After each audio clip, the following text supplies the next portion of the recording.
Em nome do Pai, do Filho e do Espírito Santo. Amém. Amados irmãos e irmãs, é com muita alegria que nós estamos aqui para juntos estudar e meditar a segunda leitura que a Igreja nos apresenta para este domingo, que é o 10º domingo do tempo comum do ano B.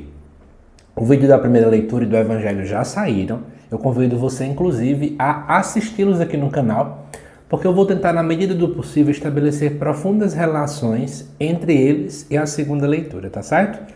E você que não é inscrito no canal, se inscreva, deixe seu curtido e seu comentário e compartilhe esse vídeo com mais pessoas. A segunda leitura deste domingo se encontra na segunda carta de São Paulo aos Coríntios e nos diz assim: Irmãos, sustentados pelo mesmo espírito de fé, conforme o que está escrito, eu creio e por isso falei. Nós também cremos e por isso falamos. Certos de que aquele que ressuscitou o Senhor Jesus nos ressuscitará também com Jesus e nos colocará ao seu lado juntamente convosco. E tudo isso é por causa de vós, para que a abundância da graça, em um número maior de pessoas, faça crescer a ação de graças para a glória de Deus. Por isso não desanimamos. Mesmo se o homem exterior se vai arruinando, o nosso homem interior, pelo contrário, vai se renovando dia a dia. Com efeito, o volume insignificante de uma tribulação momentânea acarreta para nós uma glória eterna e incomensurável. E isso acontece porque voltamos os nossos olhares para as coisas invisíveis e não para as coisas visíveis, pois o que é visível é passageiro, mas o que é invisível é eterno. De fato, sabemos que, se a tenda em que moramos neste mundo for destruída, Deus nos dá uma outra moradia no céu, que não é obra de mãos humanas, mas que é eterna. Vamos lá. Para explicar bem direitinho a vocês o que está acontecendo aqui na segunda carta de São Paulo aos Coríntios, eu preciso pegar o texto completo para nos ajudar a entender o que é que estava acontecendo aqui. No início do capítulo 4, nós vamos perceber o seguinte, né? Paulo começa dizendo o seguinte, eu estou pegando aqui uma tradução online mesmo. Ele vai dizer: tendo este ministério, segundo a misericórdia que nos foi feita, não desfalecemos. Ele vai começar a falar sobre a questão de que o povo é muito incrédulo, né? As pessoas são incrédulas. Ele, inclusive, vai colocar que não prega a nós mesmos, mas a Jesus Cristo. No final das contas, Paulo está defendendo, porque o povo estava dizendo que ele estava pregando a si mesmo.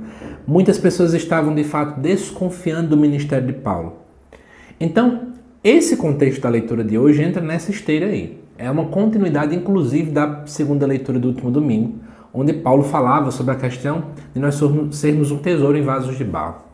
E aí, para começar, então, a defender ainda mais a fé que ele precisa estar tendo, porque, veja, ele está sendo acusado, ele pode talvez estar desfalecendo, mas ele vai dizer o seguinte, ele usa o Salmo. Sustentados pelo mesmo espírito de fé, conforme está escrito. Ou seja, ele está dizendo, sustentado pelo mesmo espírito que inspirou esse escrito, que é o Salmo, que eu anotei aqui o número 116, versículo 10, Paulo cita, eu creio e por isso falei. É interessante saber que esse mesmo Salmo 116, nos seus primeiros versículos, inclusive no versículo 3, vai falar um pouco sobre os laços da morte que cercam o salmista, as angústias que atormentam, que o cercam. Ele fala que está caindo na tribulação, que está caindo na tristeza. Então, na verdade, Paulo está falando um pouco sobre isso, né? A tristeza que ele está caindo, o sofrimento que Paulo está passando naquele momento. E aí, obviamente, a gente pode passar também para a gente. Só que é interessante que o salmista, ao colocar eu creio, e por isso falei, ele está dizendo, mesmo em meio às angústias, a minha fé, ela tem me sustentado. E aí, para você perceber qual é a fé, então, que Paulo quer falar, ele vai começar no versículo 14, né? De que a fé que ele tem, e que não é apenas dele, é uma fé comunitária, a fé da igreja, é de que Jesus ressuscitou. E que assim como Jesus também ressuscitou, nós também ressuscitaremos com Cristo e um dia estaremos com Ele. Essa é a fé que Paulo tem e que faz com que ele não desfaleça diante das dificuldades, que Paulo não caia diante das adversidades que ele passa.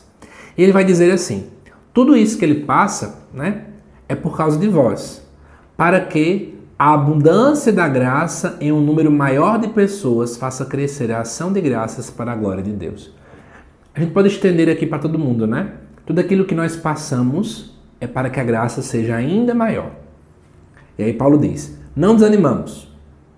Mesmo que o o homem exterior vá caindo, vá desfalecendo, ou seja, mesmo que o tempo passe, a nossa carne fique cansada, as rugas apareçam, a doença chegue, mas o nosso interior vai se renovando.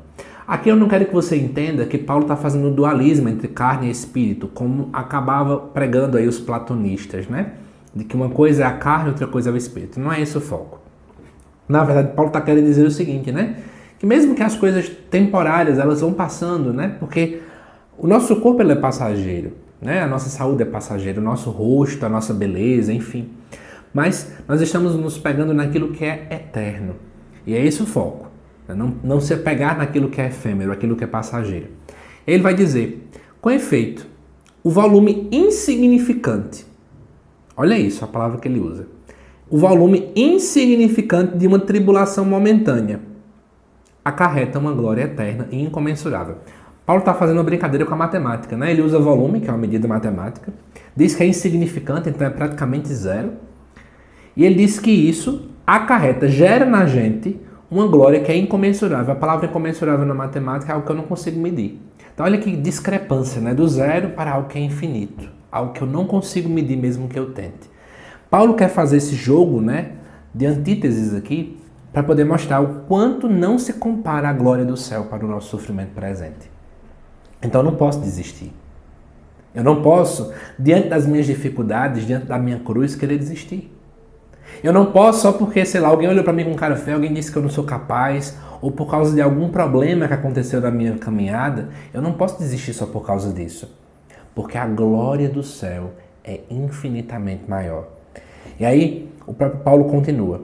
Isso acontece porque voltamos os nossos olhares não para aquilo que é visível, mas para aquilo que é invisível. Gente, e aí é tão profundo isso, né? Nós somos seres muito materialistas, a gente é muito apegado ao material, ao tocável, ao visível, em detrimento daquilo que eu não posso ver. E a fé é tudo a ver com isso. A fé é a certeza daquilo que eu não consigo enxergar.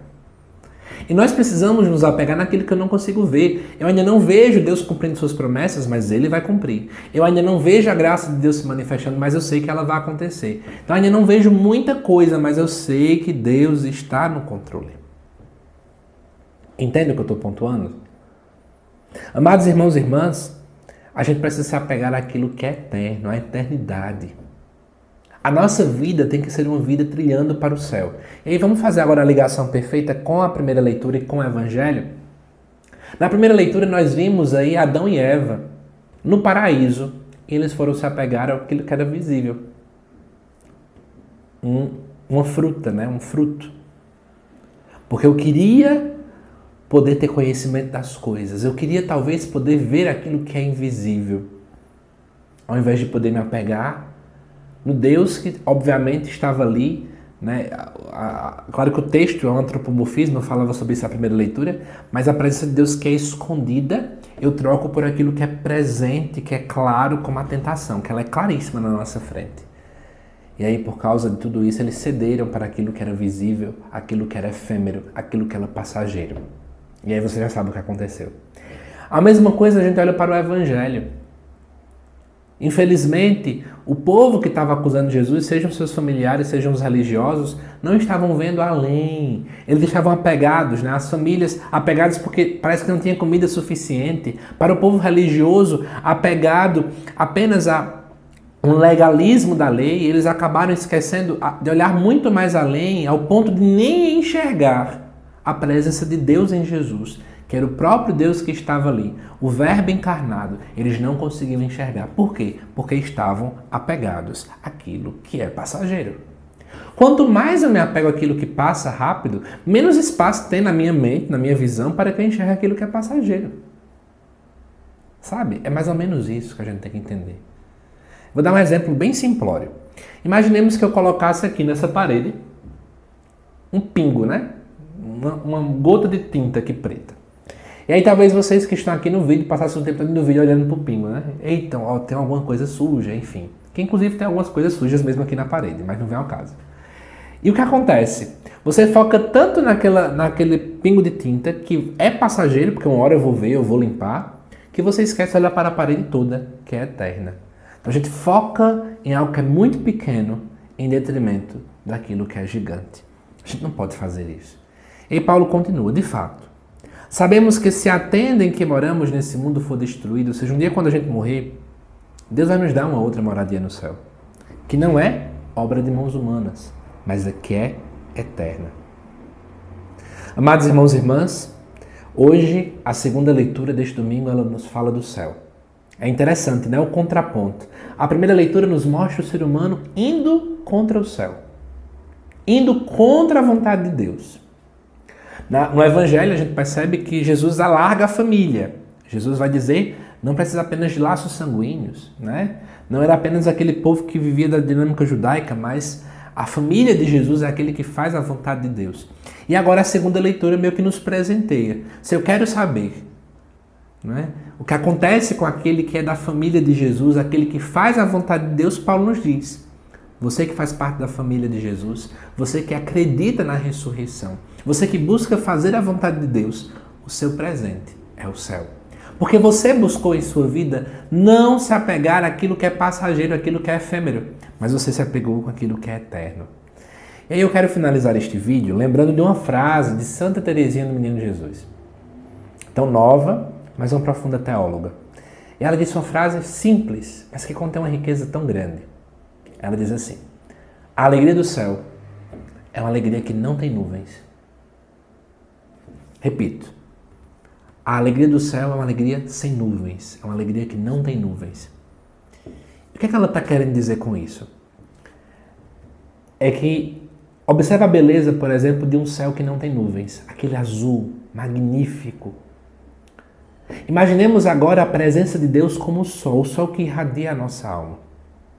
No céu, não teremos obstáculos que nos impeçam de ver o Senhor.